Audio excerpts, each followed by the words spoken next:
Beaucoup de gens pensent qu'un bon film est un film qui nous transmet des émotions positives. Qu'un bon film, c'est un film devant lequel on peut se poser devant et apprécier le spectacle. Certes, un bon film peut être cela, mais pas seulement. Un bon film, c'est un film qui techniquement a toutes les caractéristiques réussies. Mais un très bon film, c'est un film qui a su te faire avoir des réactions qu'il voulait que tu aies. Et un excellent film, c'est un film qui te fait réellement vivre des émotions. Ainsi, un excellent film ne te transmet pas forcément du positif, comme pourrait le faire un La La Land, ou te faire rêver, comme pourrait le faire un Ready Player One. Un excellent film peut te faire cauchemarder, te déranger, te bousculer au point que, quand tu en sors, tu peux te sentir épuisé. Par exemple, je n'ai jamais caché le fait que Midsommar était un excellent film. Pourtant, quand j'en suis sorti, j'étais affaibli, car ce film m'avait maintenu la tête sous l'eau pendant tout le long du visionnage. Depuis que je tente de creuser au mieux ma cinéphilie, j'ai vu des films qui m'ont provoqué des émotions différentes, de la plus douce rêverie au cauchemar le plus sombre. Mais il n'y a qu'un seul film, un seul qui m'a terrorisé, un film dont lequel je suis phobique, un film qui m'a tellement traumatisé que même lors de mes plus récentes tentatives, j'ai refusé de le voir, me trouvant à chaque fois un prétexte pour faire autre chose. Ceux qui me connaissent le savent, je ne suis pas un passionné de cinéma d'horreur ou de cinéma d'épouvante. Je sais que beaucoup de vidéastes aiment s'afficher comme des grands connaisseurs du cinéma d'horreur, notamment par exemple en faisant leurs vidéos sur comment ils ont découvert le cinéma d'horreur à travers des films, mais ce n'est pas mon cas. Et ma non-passion envers ce genre cinématographique vient plus de la période dans laquelle je l'ai connu. En effet, en général, on aime voir des films d'horreur pendant l'adolescence. Et pendant mon adolescence, disons que j'étais dans la période post-Scream de Wes Craven. Avant de vous enflammer, je ne dis pas que Scream est un mauvais film. Scream est un film d'horreur à prendre au second degré, une sorte de pastiche du film d'horreur. Et oui, en le visualisant sous cet angle, il peut effectivement être un film intéressant. Seulement, s'il y a bien une règle à laquelle le cinéma d'horreur n'échappe pas, c'est que lorsqu'une recette au cinéma marche, il y a plusieurs petites copies de cette même recette qui se font avec beaucoup moins de talent. Et si Scream était un film à prendre au second degré, les films qui ont copié sa recette ont été faits au premier degré. De quel genre de film d'horreur je parle ? Oh, vous savez, des films du style Souviens-toi l'été dernier, Mortel Saint-Valentin, Urban Legends, toute la saga des Destinations Finales, La Maison de Cire avec Paris Hilton. Et encore, je suis gentil, je vous épargne toutes les suites d'Halloween et de Leprechaun. En bref, pendant mon adolescence, âge à laquelle on apprécie de regarder des films d'horreur pour le plaisir, le cinéma d'horreur était dans une période assez crasse de médiocrité. Et il faudra attendre 2008 pour que enfin je me réconcilie avec le genre, en regardant notamment Rec de Jaume Balagueró et Paco Plaza. Réconciliation avec le genre qui se concrétisera lors de mon visionnage de Conjuring de James Wan. Mais avant tout ça, avant même ma période adolescente, il y a eu d'abord un film. Et avant d'aborder ce film, parlons de Sam Raimi. Sam Raimi est un réalisateur qui se passionnait pour le cinéma très jeune. Ce fut à 22 ans qu'il réalisa son premier film, à savoir Evil Dead, film qui fait partie des deux sagas à le propulser sur le devant de la scène. Après avoir réalisé quelques films, en plus des deux Evil Dead suivants, comme Intuition, Mort au vif ou Un simple plan, il réalisa la trilogie Spider-Man avant de terminer sa carrière avec Jusqu'en Enfer et Le Monde Fantastique d'Oz. Depuis, il est surtout producteur, finançant des films comme le remake d'Evil Dead de Fede Alvarez ou Crawl d'Alexandre Aja. Et pour ne rien vous cacher, Sam Raimi n'est pas un réalisateur que j'affectionne particulièrement. Je ne nie pas que c'est un auteur, c'est un réalisateur qui a son propre style, comme là par exemple à Tim Burton, mais contrairement à Tim Burton justement, le style de Sam Raimi ça ne touche pas vraiment chez moi. Après je dis pas que c'est un mauvais réalisateur, j'ai beaucoup aimé Le Monde Fantastique d'Oz, Jusqu'en Enfer ou Darkman, mais après il y a certains de ces films... Comment vous dire que j'ai un profond mépris pour la saga Spider-Man. Team Mark Webb. Mais bon, ne parlons pas de cette saga stupide. Je suis pas là pour parler de la filmographie de Sam Raimi, mais pour parler d'un film en particulier. Un film pour lequel j'ai développé une sorte de phobie. Son tout premier film en fait. Evil Dead. J'ai dit que pendant ma période adolescente, je n'avais pas été confronté à grand chose en matière de cinéma horrifique. La plupart du temps, c'était des slashers débiles. Sauf que Evil Dead, je l'ai découvert quand j'étais enfant. Je l'ai vu à l'âge de 8 ans, pendant une soirée cinéma, chez un oncle à moi. Merci tonton. Enfin, vu, c'est un grand mot. Je me suis caché les yeux pendant le moment de la première possédée et je les ai pas ouverts, tout s'est fait au son pour moi. Et malgré tout, ça a déclenché quelque chose. Quelque chose d'inattendu. Comme je vous l'ai dit, j'ai vu les Evil Dead originales quand j'étais gosse et forcément, ça m'a laissé un traumatisme. Mais malgré tout, j'ai quand même voulu aller voir le remake qui a été fait en 2013. Et le remake était pourri. Non, mais vraiment, vraiment pourri. Et quand je me suis vu le remake, je me suis dit, bah, si c'est ça, Evil Dead, je peux aller me le visionner sans problème. Et ben, vous savez quoi? Impossible à le regarder. Je n'arrivais tout simplement pas à le visionner de bout en bout. Et je m'arrêtais très souvent au tout début du film. Il a fallu que je visionne ce film en compagnie d'une amie pour enfin pouvoir en parler. T'es sûr que tu veux faire ça, hein? Ouais, oui, t'inquiète, ça va aller. Je pourrais pas dire que je t'aurais pas prévenu, hein? C'est parti. Ce fut difficile, mais j'ai fait preuve de courage. Ah non, au secours! Au secours! Mais tu vois, je t'avais dit qu'il fallait pas forcer, hein. J'ai toujours raison. Je suis resté digne jusqu'au bout. Tu peux me passer notre peluche? Et je n'ai jamais eu la tentation de céder. Bon bah ça va, tu peux le faire, t'es grand maintenant. Oui. Et j'ai enfin terminé le visionnage de ce film, La tête haute.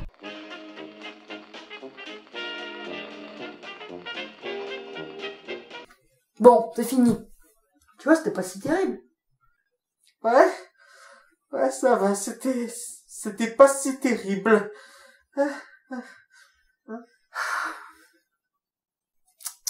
31 ans.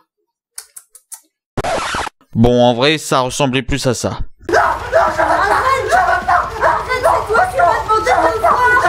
Mais bon, j'ai pu enfin le voir.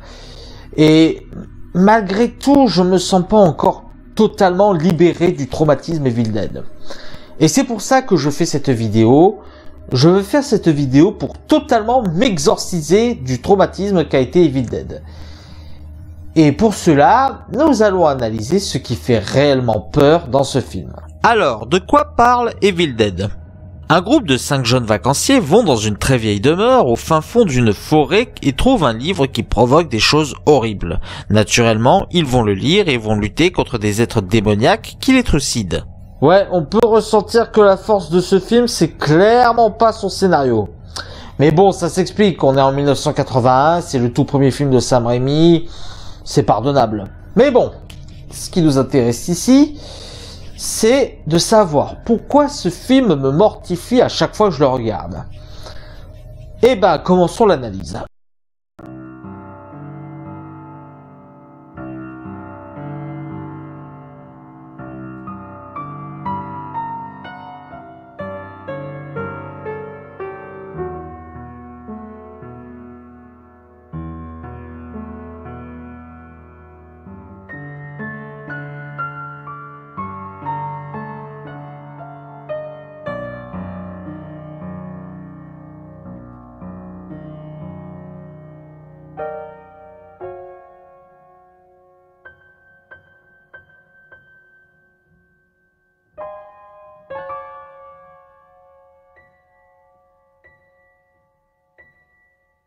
S'il y a bien une chose qui m'a marqué lors de mon revisionnage de Evil Dead, c'est le son. Ouais, j'avais fait clairement une erreur en tentant de me protéger la vue quand j'étais gosse, parce qu'en réalité, le son dans Evil Dead est extrêmement important. Evil Dead, c'est un film qui ne se tait quasiment jamais et qui se sert de son environnement sonore pour créer une atmosphère glauque. Quand on écoute les sons de ce film, on se rend compte que le mixage sonore a poussé chaque bruit, chaque sonorité à son maximum, quitte à faire de la saturation. Ce qui fait que pour ce qui est des petits bruits, on a encore ce bruit d'environnement qui reste tout le temps à portée et qui gorde une atmosphère très dérangeante.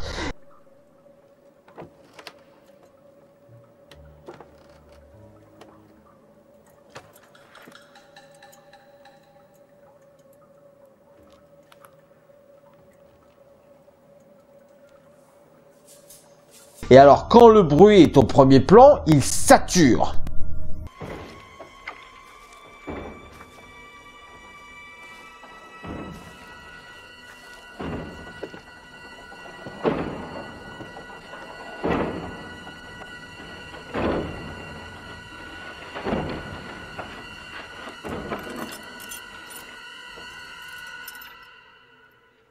Et le pire, c'est que c'est utilisé très intelligemment quand on voit par exemple la scène d'introduction du film avec, vous savez, ce banc qui frappe le palier de porte et qui s'arrête au moment où l'un des personnages trouve une clé, comme si les démons se rendaient compte de la visite et qui commençaient à être curieux. Et là, on ne parle que de sons normaux ou des sons courants. Alors je vous raconte pas ce que ça donne quand il s'agit des sons des démons ou des possédés. Les cris sont extrêmement saturés pour donner un aspect encore plus démoniaque aux possédés. Valette, Caron, Valette.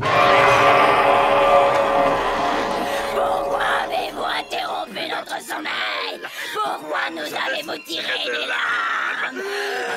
Vous allez mourir comme les autres avant vous. D'ailleurs, il n'y a pas que le son intradigétique qui est perturbant. La bande originale du film s'accorde très bien avec le film et a quelques sonorités très particulières qui donnent l'impression que la bande originale a également été possédée par une entité démoniaque qui s'amuse avec nous.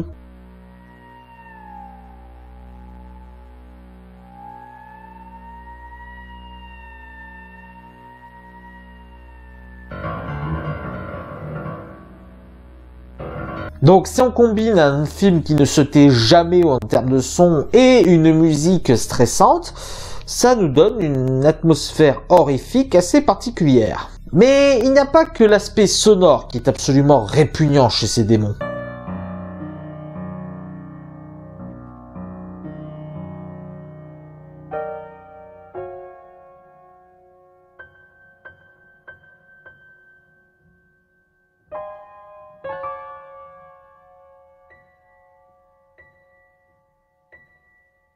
Je ne saurais pas vous dire pourquoi, mais le maquillage des démons dans Evil Dead me fout encore aujourd'hui les chocottes. Je ne sais pas, les yeux, le côté décomposé des créatures, ce côté qui nous ressemble sans nous ressembler, sans doute un peu des trois.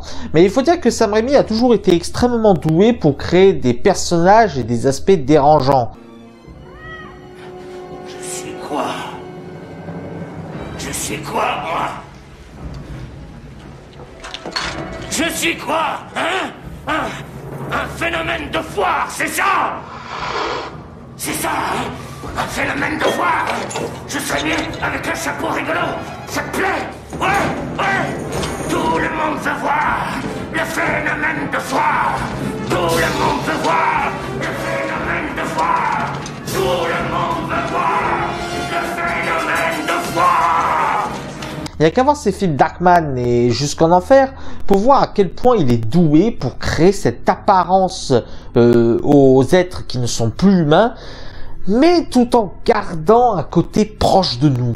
En cybernétique, on appellerait ça la vallée dérangeante. Vous savez, c'est ce principe qui dit que quand bien même on créerait une machine qui nous ressemblerait le plus possible à l'homme, il y aura toujours ce truc qui nous dérangera, qui créera ce malaise, nous confortant que nous ne sommes pas face à un être humain. Eh ben, je trouve que Sam Raimi a encore mieux maîtrisé cet aspect-là.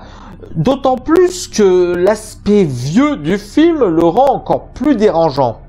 J'entends par là que le fait que le film ait été fait en 1981 et qu'aujourd'hui ces maquillages paraissent mal faits par rapport à ce qui se fait aujourd'hui, finalement ça ne diminue pas l'impact dérangeant des créatures et au contraire je trouve que ça les rend encore plus dérangeants. Au contraire du remake qui avait totalement foiré cet aspect-là.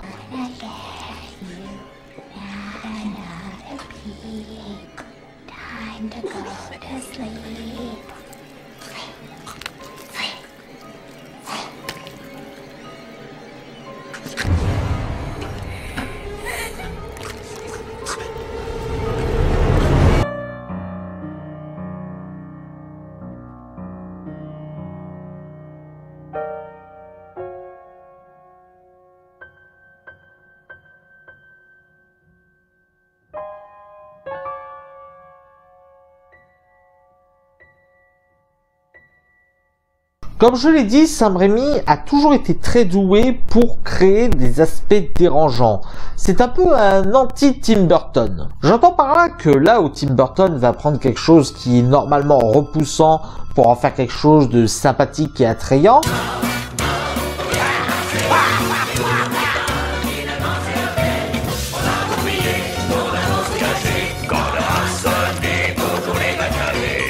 Sam Raimi, lui, va prendre quelque chose qui ne devrait pas nous effrayer, quelque chose qui peut être du quotidien, et va lui donner un aspect très malaisant. On pourrait appeler ça du grotesque malsain.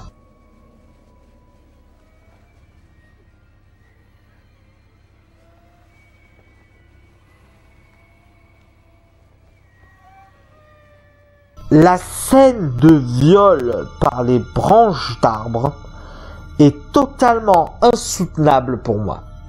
Et la scène des cartes qui se devinent est un très bel exemple de montée en tension où tu serres les fesses. Dame de pique. 4 de cœur. 8 de pique. 2 de pique. Valet, carreau, valet. Et encore, je ne parle que de choses qui ne sont pas dérangeantes de base. Mais même quand il parle de choses véritablement effrayantes, Sam Raimi arrive encore à mettre un cran au-dessus. La scène finale est un super exemple là-dessus. N'importe quel réalisateur qui s'en serait occupé n'aurait pas été jusqu'au bout, car ça aurait été trop. Ou alors il aurait traité au second degré, car le challenge de garder ça dérangeant aurait été très difficile à surmonter. Mais Sam Raimi est allé jusqu'au bout. Il a traité son sujet jusqu'au bout au premier degré. Du coup, ça ne paraît pas trop. Par contre, faire une pluie de sang pour faire apparaître un démon qui n'a rien de dérangeant, ça, c'est trop et c'est ridicule. Non, je ne lâcherai pas ce remake pourri. Mais il n'y a pas que dans la mise en scène que Sam Raimi fait un travail extrêmement dérangeant. Il le fait aussi par ses plans.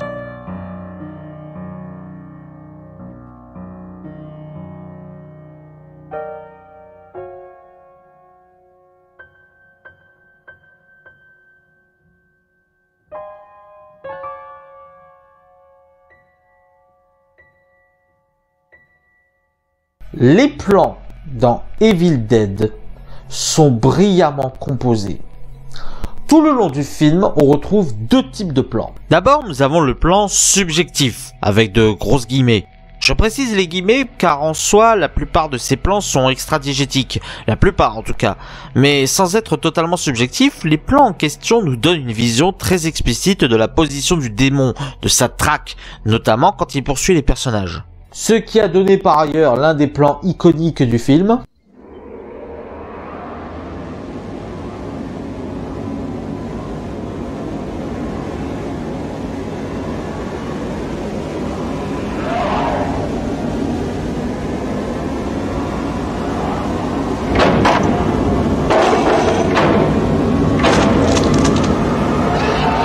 Ce sont des plans très efficaces pour installer une forme de pression, nous signaler un peu la menace. Vous savez, je vous ai souvent rabâché les oreilles avec les fameux 3 étapes de la peur. On peut dire que cette manière de filmer une espèce de plan semi-subjectif du démon, on pourrait appeler ça la manière de remplir l'étape 1, une annonce subtile de la menace. Par contre, je peux confirmer que le plan n'est pas un plan subjectif, car le cadrage ne correspond pas vraiment au regard. Reprenons par exemple ce fameux plan iconique.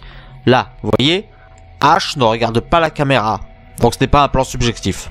Le deuxième type de plan, ce sont des plans fixes superbement composés qui servent en général un personnage sur un côté de l'écran pour pouvoir mettre sur le reste quelque chose de dérangeant, voire même un jumpscare. Et c'est d'autant plus composé que Sam Raimi arrive à tricher avec ces cadres.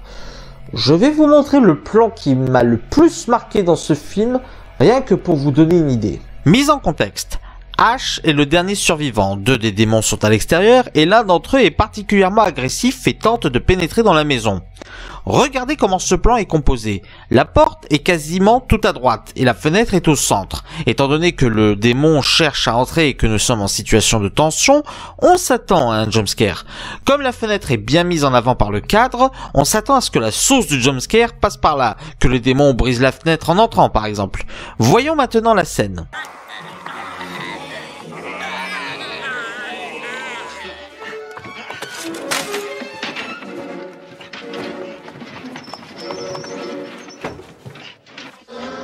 Tout le génie de la scène et du cadre a été justement de créer cette attente pour nous feinter au dernier moment. Là, je suis calme, mais je vous jure que ce plan m'a fait hurler de terreur quand j'ai vu le film. Donc, une bande originale oppressante, des maquillages et des aspects dérangeants et des cadres effrayants. Il y avait beaucoup de quoi faire un carton d'horreur de ce Evil Dead. Mais au point que j'en devienne phobique, non, il y a forcément quelque chose d'autre, quelque chose qui a dû me marquer dans ce film, quelque chose de très personnel.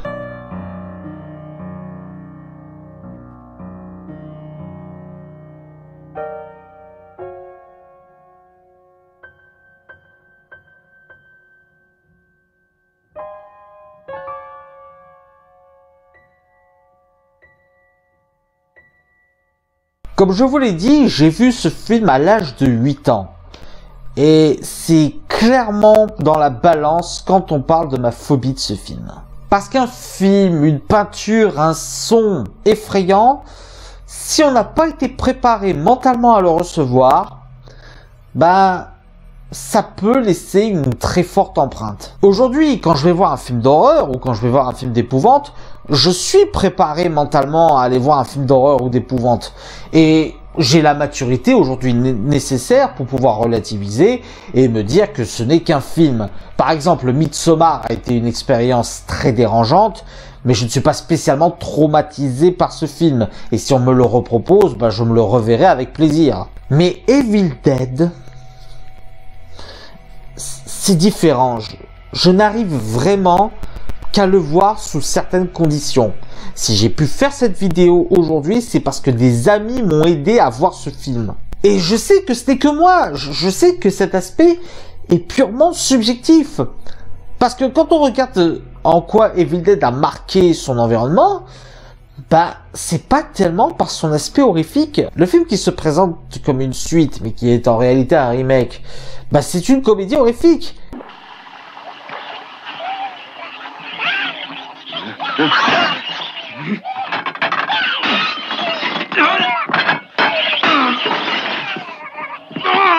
Et alors le 3 est encore plus explicite dans son aspect comédie. Yeah. Très bien, bande d'abrutis. Écoutez ça. Et regardez. Ceci est une baguette magique.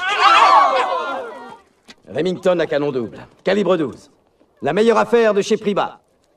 Et c'est au rayon armurerie que vous la trouverez. C'est un pur produit du Michigan, en Amérique. Et si c'est américain, c'est bien. Et on vous la laisse à un prix ridicule de 180 $. Sa crosse est en noyer, son canon est en acier bleu trempé, et elle a une détente très sensible.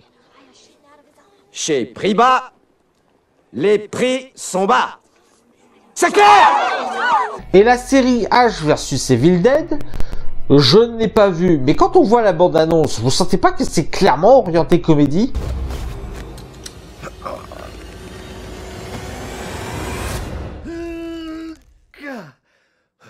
Yeah, looking good.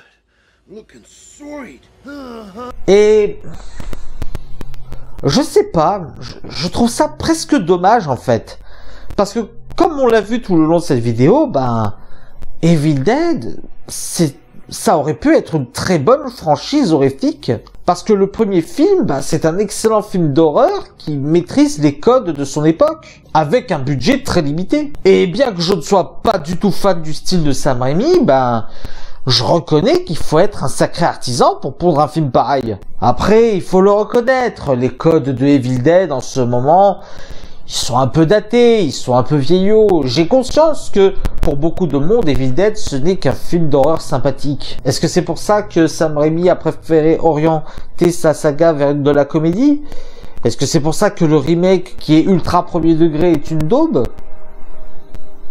Peut-être. De toute façon, cette vidéo n'avait qu'un seul but. M'aider à m'exorciser de ce film. Arrêtez de le fuir, arrêtez d'être traumatisé par Evil Dead et le voir tel qu'il est réellement. Un excellent vieux film d'horreur. Je ne sais pas si l'exercice de cette vidéo va m'y aider. Le temps nous le dira, je suppose. Mais je suis en tout cas très content de vous avoir partagé un émoi cinématographique. Voilà, c'était la vidéo sur Evil Dead, j'espère qu'elle vous aura plu. N'hésitez pas à mettre un pouce vers si c'est le cas et à partager sur les réseaux sociaux. D'ici là, allez au cinéma, ciao!